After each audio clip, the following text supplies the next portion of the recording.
ഓണക്കാലാവുമ്പോ പച്ചക്കറി വിലക്കയറ്റം എന്നൊരു വാർത്ത കുറെ കാലമായിട്ട് കേൾക്കാറുണ്ടല്ലോ. ഇത്തവണ എന്തായാലും അങ്ങനെ അല്ല കാര്യങ്ങൾ. വില കൂടിയില്ല എന്ന് മാത്രമല്ല, ചിലതിനൊക്കെ കുറയുകയും ചെയ്തിട്ടുണ്ട്. പതിറ്റാണ്ടിനിടെ ആദ്യമായിട്ടാണ് പച്ചക്കറി വിലക്കയറ്റം ഇല്ലാത്ത ഓണമെന്നാണ് വ്യാപാരികൾ പറയുന്നത്. ഇതിന്റെ ആശ്വാസത്തിലാണ് കോഴിക്കോട് നഗരത്തിലെ ചെറുതും വലുതുമായിട്ടുള്ള കാറ്ററിംഗ് യൂണിറ്റുകൾ.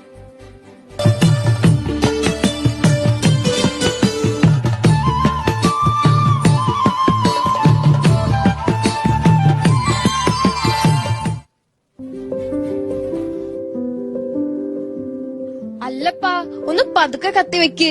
എനിക്കല്പം വിലയൊക്കെ കുറഞ്ഞെന്ന് കരുതി ഇങ്ങനൊക്കെ ചെയ്യാമോ? ആരും എന്നെ ചൊറിയാൻ വരണ്ട.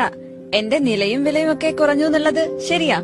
പക്ഷെ എപ്പോഴും ഇങ്ങനെയാവുന്ന ആരും കരുതണ്ടാട്ടോ. അയ്യോ, ഞങ്ങളെ കാര്യമാണ് കഷ്ടം. ഏറ്റവും വില കുറഞ്ഞത് ഞങ്ങൾക്കാ.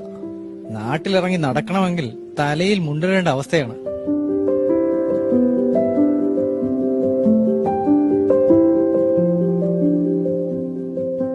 ഇപ്രാവശ്യമുള്ള ആകെയുള്ള ഒരു സന്തോഷം, പച്ചക്കറിക്കൊക്കെ വളരെ വില കുറവാണ്. തക്കാളി 25, കുറച്ച് പയറിന് മാത്രമേ കുറച്ചൊരു ഹൈക്കുള്ളൂ.